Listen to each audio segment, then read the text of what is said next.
তার মানে as if আমি কোন পার্টটা আঁকলাম বলতো, দেখ আমি এই পার্টটা আঁকলাম, ভালো করে দেখা CH3, হ্যাঁ ভাই CH3 আছে, CH3 পরের কার্বন এটা, দেখ পরের কার্বন হচ্ছে আমার এটা, তারপরে দেখ এই কার্বন, এই যে এই কার্বন, তাহলে আমি অ্যাজ ইফ জাস্ট এই পার্টটা আমি তুই আঁকলাম আমার তো সিম্পলিসিটির জন্য। তার প্রত্যেকটাতেই দেখ আমার এই পার্টটা কমন না, C+1C এর সাথে এটা লেগে আছে, C+1C এর সাথে ওই গ্রুপটা লেগে আছে, আমার তো ওই গ্রুপগুলো আর এই ডাবল বন্ডটা আমার টার্গেট, বুঝতে পেরেছিস? বোঝার সুবিধার জন্য আমি এটাকে আর এরকম ফার্দার বাইরের ডাবল বন্ডগুলো দেখাচ্ছি না, এত অব্দি ক্লিয়ার? তাহলে আমি তুই এত অব্দি এই ডাবল বন্ড আর ওর সাথে জাস্ট এই গ্রুপটা নিয়েছে, এত অব্দি বুঝতে পেরেছিস? আমার তো টার্গেট কি বললাম, যেটা ডাবল বন্ডের সাথে ওই গ্রুপটা লেগে আছে, ডাবল বন্ডের কার্বনের সাথে দেখ ডাইরেক্টলি ওই গ্রুপটা লেগে আছে, বুঝতে পেরেছিস?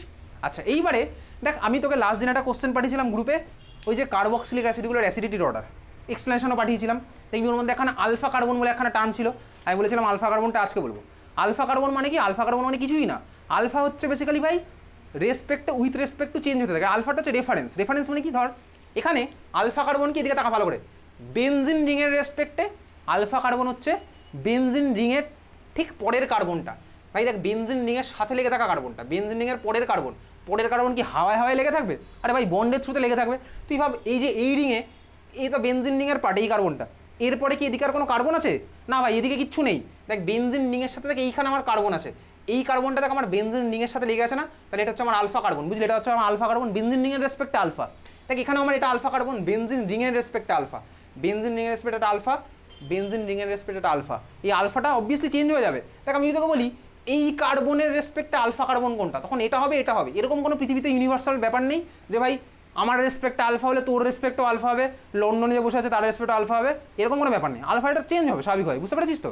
তার মানে আমার কি সিম্পলি ব্যাপারটা হচ্ছে এরকম, তাহলে আমি তোকে যদি বলি ডাবল বন্ডের রেসপেক্টে আলফা কার্বন কোনটা হবে, ডাবল বন্ডের পরের কার্বনটা হবে আলফা কার্বন, ডাবল বন্ডের পরের কার্বন হবে হচ্ছে আমার আলফা কার্বন, বুঝতে পেরেছিস? ক্লিয়ার, বোঝা গেছে? তাহলে তোকে যদি বলি দেখ এই ডাবল বন্ডের রেসপেক্টে আলফা কার্বন কোনটা, এই ডাবল বন্ডের রেসপেক্টে আলফা কার্বন এটা, আলফা কার্বন এটা, এটাও আমার রেসপেক্টে আলফা হবে স্বাভাবিক হবে, ডাবল বন্ডের রেসপেক্টে আলফা, ডাবল বন্ডের কার্বনের সাথে লেগে থাকা কার্বন হচ্ছে আমার আলফা কার্বন, বুঝতে পারছিস? ডাবল বন্ডের নিজের কার্বন কিন্তু আমার আলফা কার্বন নয়, ডাবল বন্ডের কার্বনের সাথে লেগে থাকা কার্বন হচ্ছে আলফা, তার মানে এটাও আলফা হবে এটাও আলফা হবে, বুঝতে পেরেছিস? হ্যাঁ ভাই বোঝা গেছে, না বোঝার মতন কিছুই নেই। তাহলে আমি এই সিস্টেমে যদি আসি, তাহলে দেখ ডাবল বন্ডের সাথে লেগে থাকা কার্বন, তার মানে এটা হচ্ছে আমার আলফা কার্বন, বোঝা গেছে? আলফা বুঝলি? হ্যাঁ ভাই তুই বুঝে গেছিস। চল আলফার পরে এরকম কী কী হতে পারে বলতো? অনেক কিছু হতে পারে, কারণ আমি তোকে জাস্ট বোঝানোর জন্য বলছি। এক্স ফর হ্যালোজেন না, আমি তোকে বললাম এক্স এর রেসপেক্টে আলফা কোনটা, এক্স এর রেসপেক্টে আলফা হচ্ছে আমার এটা, তারপরটা হচ্ছে আমার বিটা, তারপরে গামা ডেল্টা এরকম চলতে থাকবে, ওর কোনো শেষ নেই, ঠিক আছে? আলফা বিটা গামা ডেল্টা চলতে থাকবে। আমার তোর ভাই 11 12 আলফা বিটা চিনলেই সাফিসিয়েন্ট বোর্ড এক্সামের পার্সপেক্টিভে, ঠিক আছে? আলফা বিটা চিনলেই সাফিসিয়েন্ট। তাহলে ভাই দেখ এক্স এর রেসপেক্টে যে আলফা, আমি তোকে যদি বলি এই কার্বনের রেসপেক্টে আলফাকে, এই কার্বনের রেসপেক্টে এ তখন আলফা হবে, এই কার্বনের রেসপেক্টে এটাও তখন আমার আলফা হয়ে যাবে, তাহলে আলফা বিটা কী হচ্ছে তুই বুঝে গেছিস, এটা ভাই সাফিসিয়েন্ট বোঝার জন্য আলফা বিটা। এখন দেখ আমি তুই গেলাম হচ্ছে এই মলিকুলের ডাবল বন্ডের রেসপেক্টে আলফা, এত তুই বুঝেছিস ডাবল বন্ডের রেসপেক্টে আলফা। তাহলে বল এই মলিকুলে আলফা কার্বন আছে, বেনজিনের রেসপেক্টে এখানেও আছে ওখানেও আছে ওখানেও আছে। আলফা হাইড্রোজেন মানে কি? আলফা কার্বনের সাথে লেগে থাকা হাইড্রোজেন হচ্ছে আমার আলফা হাইড্রোজেন, ঠিক আছে? আলফা কার্বনের সাথে লেগে থাকা হাইড্রোজেন হচ্ছে আমার আলফা হাইড্রোজেন। তাহলে বল দেখি এই মলিকুলে কটা আলফা হাইড্রোজেন আছে? 3টে আলফা হাইড্রোজেন, ঠিক আছে? তাহলে এই মলিকুলে দেখ আলফা কার্বনের সাথে কটা হাইড্রোজেন লেগে আছে? 3খানা। তাহলে এই মলিকুলে আমার কটা আলফা হাইড্রোজেন আছে? 3টে আলফা হাইড্রোজেন, ভাই এই যে একটা এই একটা এই একটা 3টে আলফা হাইড্রোজেন, বুঝেছিস? চল এখন দেখ এই ধরনের মলিকুলে কী জন্য কী হয় সেটা পুরোপুরি কোয়ান্টামই এক্সপ্লেন করতে পারে এক্স্যাক্টলি। তুই ভালো করে দেখ, তুই যখন রেজোনেন্স করেছিলাম মনে পড়ছে, রেজোনেন্স করার সময় আমি তুই কী করেছিলাম বলতো? প্রথমে আমি তুই কী চেষ্টা করতাম বলতো? রিংয়ের মধ্যে ইলেকট্রন পাঠিয়ে দিতে, তাই না? প্রথমে আমার এইটাই টার্গেট থাকতো, রিংয়ের মধ্যে ইলেকট্রন পাঠাতে। আমি সায়ানোবেনজিনের রেজোনেটিং স্ট্রাকচার আঁকতে দিয়েছিলাম, অনেকে এঁকেছে অনেকে আঁকেনি, দেখছি প্রত্যেকের খাতায়। তো আমার বেসিক্যালি কী হতো, ফার্স্ট স্টেপে আমি কী চেষ্টা করতাম? রিংয়ের মধ্যে ইলেকট্রন পাঠাতে চেষ্টা করতাম, তাই না?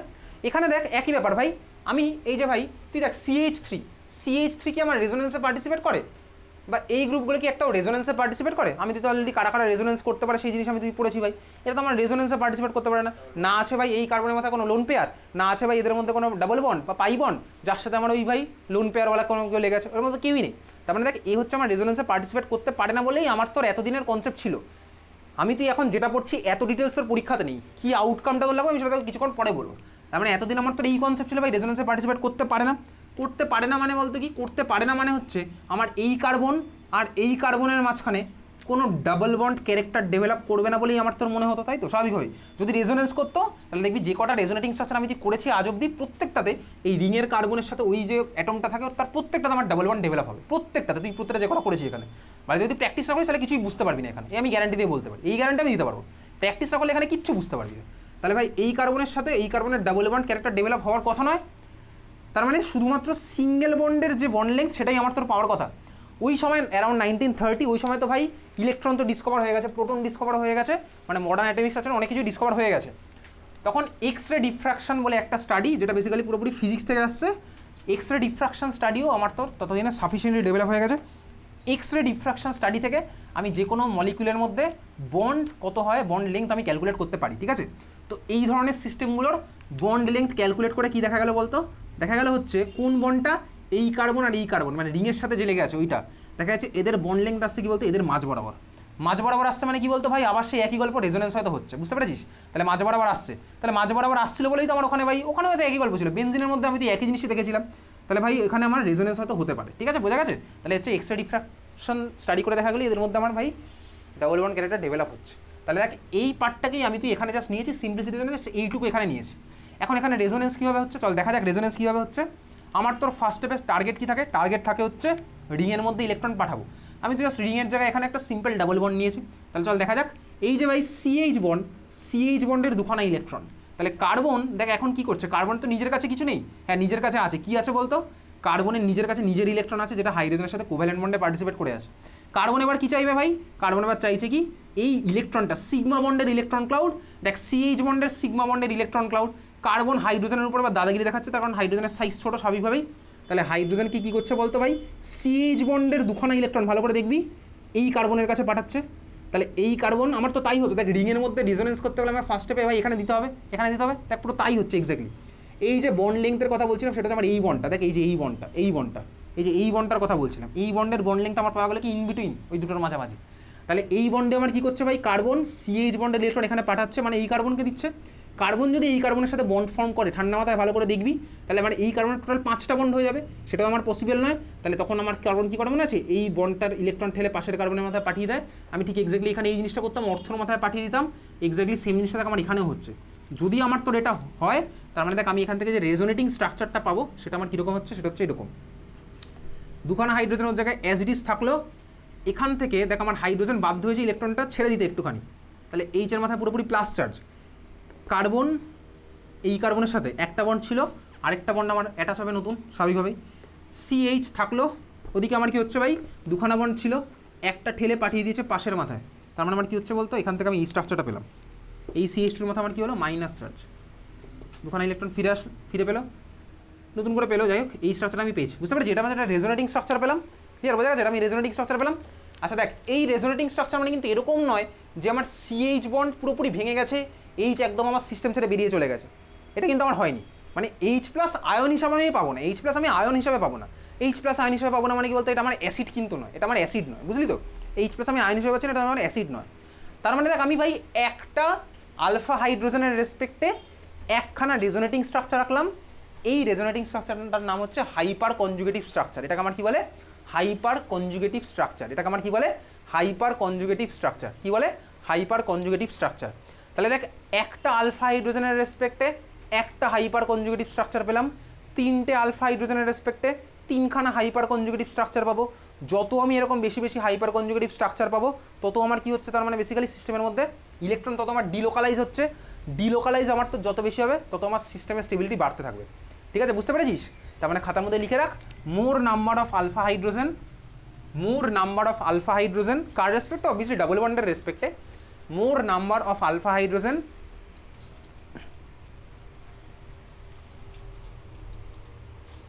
equivalent to more number of alpha hydrogen equivalent to number of hyperconjugative structure, more number of alpha hydrogen equivalent to hyperconjugative structure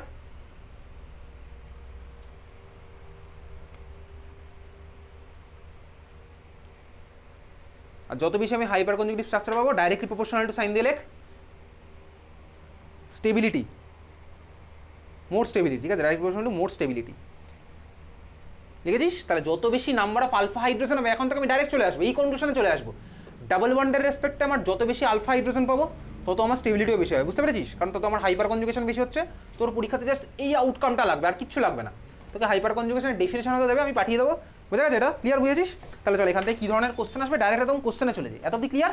যত হচ্ছে আমার আলফা হাইড্রোজেনের নাম্বার বেশি তত হচ্ছে আমার কী হবে ভাই স্টেবিলিটিও বেশি হবে। চল আমি ডাইরেক্ট চলে আসছি হচ্ছে এই কোশ্চেনটাতে, লেখ কার স্টেবিলিটি বেশি, তোকে আমি স্টেবিলিটি কম্পেয়ার করতে বলেছি। কার কার, চল কোশ্চেন লিখছিস। CH3 CH double bond CH single bond CH3 first molecule তোর কাছে আছে এটা, এটা versus CH3 CH2 CH double bond CH2। এই দুখানা দেখ অ্যালকিন মলিকুল, দুখানাই আমার অ্যালকিন। প্রথম মলিকুলটার নাম কি, নাম বলে বল, প্রথমটার নাম বল।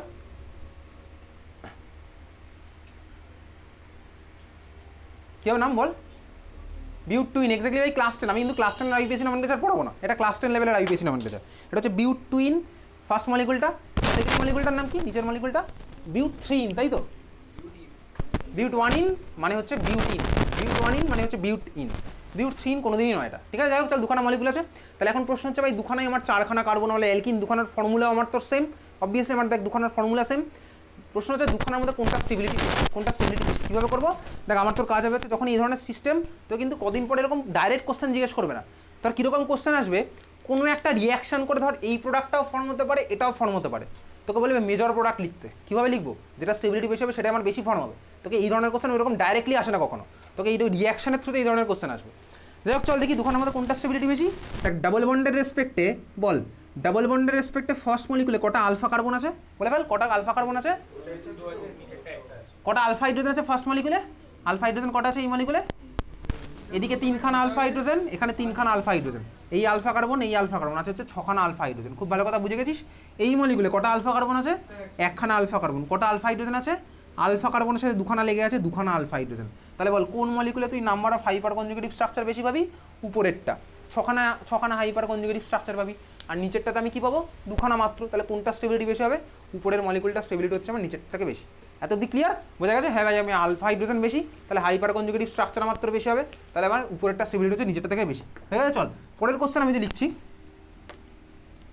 এত অব্দি ক্লিয়ার সবার, দেখা গেছে? বল।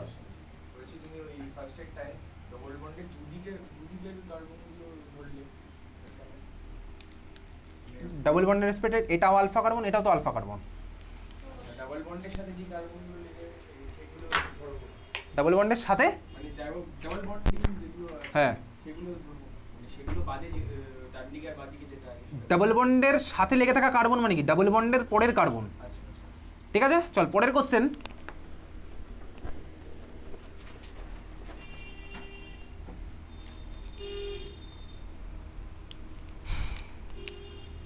C double bond C. আচ্ছা আগের যে মলিকুলগুলো আঁকলাম ওখানে কার্বনগুলোর হাইব্রিডেশন কত ছিল, মাঝের কার্বনগুলো sp3 মানে সরি sp2 মানে হচ্ছে 120 ডিগ্রি। আমি চলো এইভাবে মলিকুলগুলো আঁকলাম, এই একটা মলিকুল আঁকলাম, সেকেন্ড মলিকুলটা হচ্ছে আমি এরকম।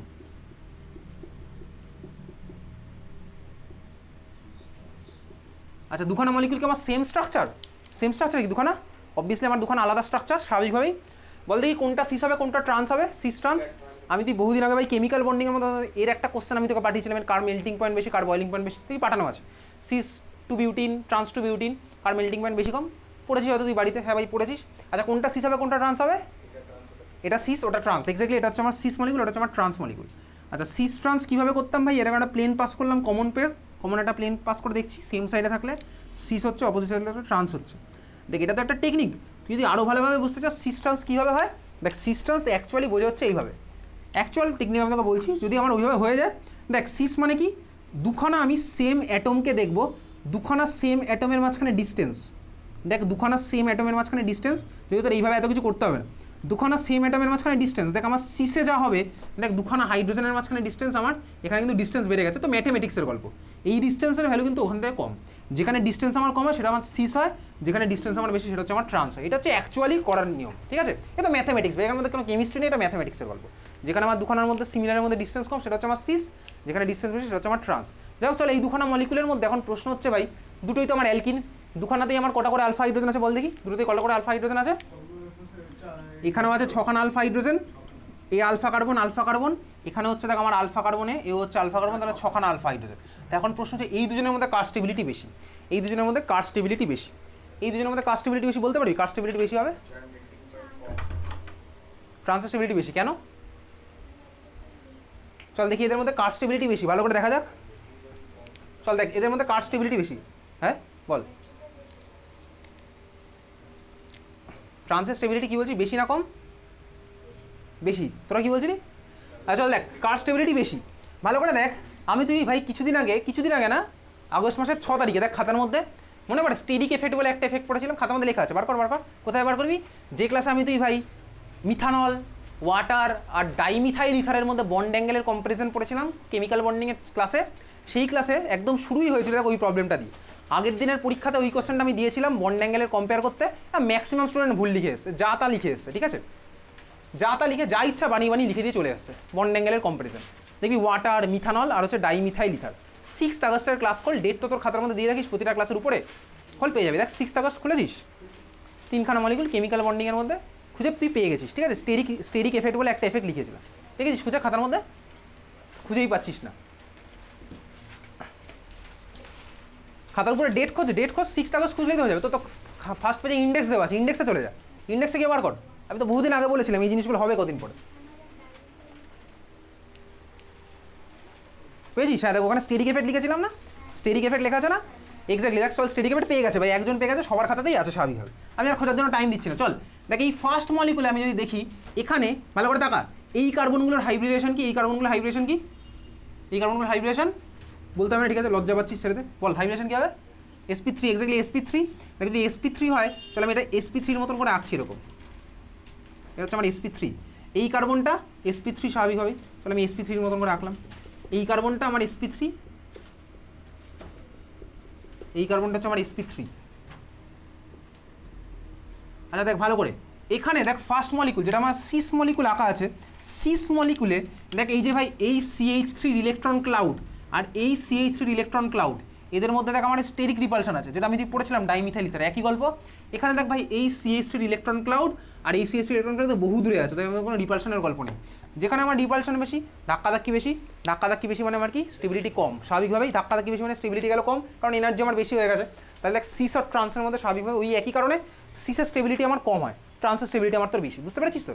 তাহলে সিস ট্রান্সের মধ্যে ইন জেনারেল আমার কার স্টেবিলিটি বেশি, সিসের স্টেবিলিটি কম, ট্রান্সের স্টেবিলিটি হচ্ছে আমার বেশি। এত ক্লিয়ার বুঝলি? তাহলে নোট বলে জাস্ট লিখে রাখ একটা line, stability of trans alkene is more than cis alkene, stability of trans alkene more than cis alkyne.